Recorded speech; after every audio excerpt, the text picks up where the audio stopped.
dedicated to myself and my baby. Thank you guys for coming. Hello, everybody.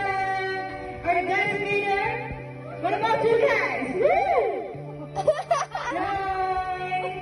Hi! Huwag kayo magtulakan. Ay, ito pala. Huwag na.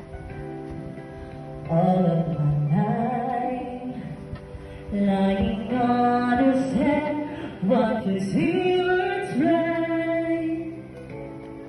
If I found a place like this, would I recognize the thing?